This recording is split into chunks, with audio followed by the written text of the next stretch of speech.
Hi friends, నా videos కానీ మీకు నచ్చినట్టయితే please like and subscribe my channel. ఈరోజు నిండు నూరేళ్ల సావాసం సీరియల్లోని అరుంధతి ప్లాన్ చేసి మరీ శాంబాని అమరేంద్ర వాళ్ళ ఇంట్లో బాగీకి కేర్ టేకర్ కింద సెట్ చేస్తుంది.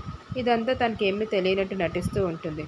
అమరేంద్ర కూడా బాగీ కోసమే మనోహరి కేర్ తీసుకుంటుంది అనుకొని మనోహరి అరేంజ్ చేసిన శాంబాని కేర్ టేకర్గా పెడతాడు. శాంబ బాగీని తీసుకొని ఈవినింగ్ వాక్ కోసం అని చెప్పి రోడ్డు మీదకి వెళ్తుంది.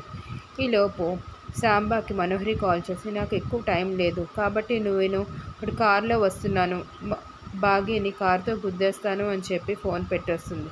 ఆ మాటలకి శాంబ చాలా టెన్షన్ పడిపోతూ ఉంటుంది. బాగీకి కూడా ఏదో డౌట్ వస్తుంది కానీ తను ఏమీ లేదనుకుని నడుచుకుంటూ వెళ్తూ ఉంటారు శాంబ బాగీ ఇద్దరూ కలిపి. ఈ లోపల మనోహరి స్పీడ్గా కారుతో వచ్చి బాగీని గుద్దేస్తుంది. రక్తపు మడుగుల్లో పడిపోతుంది బాగీ. కింద స్పృహ తప్పి పడిపోతుంది.